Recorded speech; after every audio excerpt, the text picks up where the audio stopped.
Brother, यहाँ पे हमारा माइक खराब हो गया और पब्लिक मीटिंग करना मुश्किल है। जी बिल्कुल ठीक बात है। तो मैंने सोचा कि हम थोड़ा यूपी के बारे में बातचीत कर लें और आप अपना पर्सपेक्टिव हमें बताइए, हम आपको अपना पर्सपेक्टिव बताते हैं, थोड़ी डिस्कशन करते हैं। और ठीक बात है, ठीक बात है। मैं समझता हूँ कि जब माइक खराब हो गया, हम दोनों बात करेंगे, वो रिकॉर्ड होकर के जाएगी तो लोग बेहतर और अच्छा समझेंगे और अच्छा रिजल्ट आएगा। और क्योंकि सोशल मीडिया से वेल कनेक्टेड है तो सब लोगों को जानकारी मिल जाएगी कि हम और आप क्या बोल रहे हैं। यूपी जो 80 सीटें दे रहा है, इसमें 79 सीटें समाजवादी पार्टी, कांग्रेस, इंडिया गठबंधन जीत रहा है। एक जो क्यूटो है उसमें हम और आप लड़ाई में हैं। और इस बार क्यूटो नाम कैसे, जापान वाला ही है ये क्यूटो, क्योंकि जो प्रधान सांसद हैं उन्हें सपना दिखाया था काशी के लोगों को कि दुनिया की सबसे बेहतर सिटी बनेगी क्यूटो।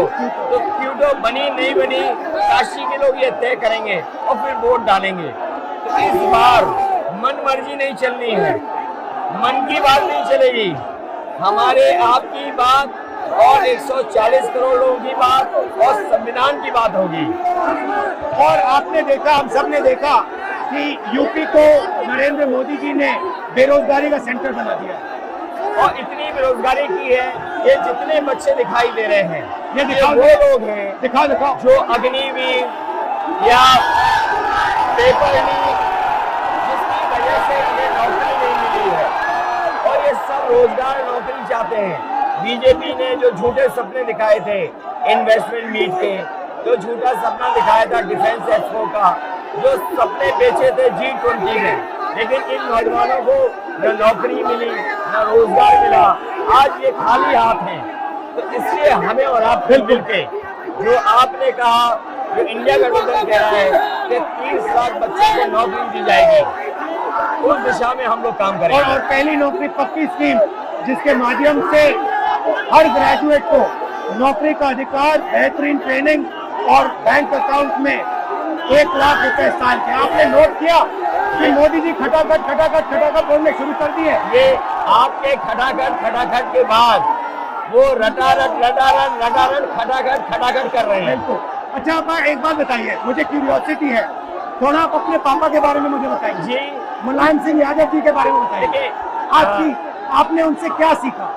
नेताजी और उनके साथ के लोग बिल्कुल जमीनी राजनीति करते रहे। हालांकि नेताजी कुश्ती, पहलवान और गाँव के थे। करते हो कुश्ती? नहीं, मैं कुश्ती नहीं कर पाया जीवन में, क्योंकि मैं मिलिट्री स्कूल में चला गया तो कुश्ती नहीं कर पाया। लेकिन नेताजी इसीलिए धरती पुत्र बोले गए कि वो जमीन की बात को समझते थे। धरती पर जो लोग हैं उनकी क्या भावना है, उसको लेकर के वो आगे बढ़ाना चाहते थे। और आपका इस क्षेत्र से और इस शहर से आज का लगाव नहीं है, न जाने कितने सालों पुराना लगाव है। जो इमोशनल कनेक्ट आपका इस शहर और शहर से है, वो शायद और किसी राजनीतिक परिवार का नहीं होगा। तो नेताजी से उनका हार्डवर्क और अपने लक्ष्य के लिए लगातार काम करते रहना, जो गैर बराबरी की लड़ाई डॉक्टर राम मनोहर लोहिया यहीं लड़े थे। हालांकि हमारी आपकी विचारधारा की यहाँ टकराव रहा, लेकिन हमारे व्यक्तिगत या जो सिद्धांत में कभी समझौता नहीं हुआ। सिद्धांत को लेकर के हमने आपके साथ खड़े हुए और कई बार खड़े हुए, और आपकी भी पार्टी सिद्धांत से बहुत करीब रही समाजवादियों के। बट मुझे लगता है कि अब एक नई तरीके की पार्टनरशिप बन रही है, क्योंकि जो इस बार हमारा कोऑपरेशन है, शायद पहले ऐसा कोऑपरेशन नहीं हुआ। मतलब बिल्कुल सब जुड़ गए। सबसे अच्छा ये है कि जितना उन्होंने कहा 2 लड़कों की जोड़ी, उतना युवा आपसे, हमसे, इंडिया गठबंधन से और जुड़ गया। तो ये नेचुरल अलायंस है, और नेचुरल अलायंस इसलिए लोग महसूस कर रहे हैं कि वो चाहते हैं कि नौकरी और रोजगार मिले, नौकरी और रोजगार मिले। तो ये बड़ी भावना है कि हमसे, आपसे ये यूथ कनेक्ट कर रहा है। सबसे सबसे बड़ी बात, महंगाई की चोट सबसे ज्यादा इन लड़कों को लगती है। हमारी थिंकिंग है और आपकी भी है कि ये जो 22-25 लोगों को नरेंद्र मोदी जी ने पूरा का पूरा धन पकड़ा है, उसको ठीक करने के लिए जो हमारे युवा हैं, माताएं बहनें हैं, उनको डायरेक्ट बैंक अकाउंट में पैसा देना। देखिए, ये जो लोगों के पास पैसा पहुंचने से जो अर्थव्यवस्था को लाभ मिलेगा, मैं समझता हूँ इनका भाग्य में बनेगा और देश की अर्थव्यवस्था ही बेहतर होगी।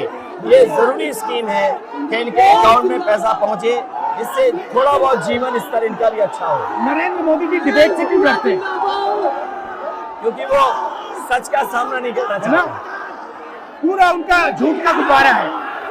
वो बीजेपी और बीजेपी के लोग मन मर्जी से चलते हैं, अपनी मर्जी से चलते हैं और उनको लगता है कि डिस्कशन की कोई जरूरत नहीं है क्योंकि वो सब कुछ जानते हैं। डेमोक्रेसी में जितना डिस्कशन होगा, जितने विचार एक दूसरे को हम सुनेंगे और एक दूसरे पे भरोसा करेंगे, उतना हमारा लोकतंत्र मजबूत होगा। ये बीजेपी के लोगों ने न केवल हमारी जान को खतरा पैदा किया है, बल्कि लोकतंत्र को भी और संविधान को भी खतरा पैदा कर रहे हैं। और इसका नतीजा दिख रहा है कि चाइना हमारी जमीन के अंदर आ गया, ये बेरोजगारी बढ़ती जा रही है, जो प्रोडक्शन होता है वो नहीं हो रहा है और पूरा का पूरा एक्सटॉर्शन, ईडी, सीबीआई, ये लोग मतलब एक्सटॉर्ट कर रहे हैं। कई बार सुनने को मिल रहा है और सरकार स्वीकार नहीं कर रही है, लद्दाख की हमारी सीमाएं सुरक्षित हो गई, और अरुणाचल के आसपास या सीमा जो चीन से छू रही है वो बहुत असुरक्षित है। तो चीन से जहां हमारा सीमाओं का खतरा है, वहीं चीन से हमारे बाजार को भी खतरा है। तो कहीं ना कहीं हम लोगों को अपनी मैन्युफैक्चरिंग इकोनॉमी और मैन्युफैक्चरिंग इकोनॉमी को बढ़ावा देना पड़ेगा। और ये जो स्कीम्स है, पहली नौकरी पक्की और महालक्ष्मी, ये मैन्युफैक्चरिंग सिस्टम को, इकोनॉमिक सिस्टम को जंप स्टार्ट करने के तरीके हैं। ये बहुत अच्छा जंप स्टार्ट होगा। इसको अगर फोकस होकर के आईआईटी, पॉलिटेक्निक, इंजीनियरिंग कॉलेजेस को, इन सबको इकोसिस्टम में ला करके, मैं समझता हूँ युवा नौजवानों को अच्छी नौकरी और रोजगार मिल पाएगा। और हमारा लक्ष्य है कि सब, हर जात को भागीदारी मिले, स्पेस मिले, हर इंस्टीट्यूशन में, बिजनेस में, एजुकेशन के सिस्टम में। तो वो हमारा, हम दोनों का लक्ष्य है। बिल्कुल। और क्योंकि जो बात सभी दल कहते थे, आज इंडिया गठबंधन कांग्रेस भी कह रही है कि सामाजिक न्याय जरूरी है, जाति गणना जरूरी है। देश के लिए ये बड़ी चीज है।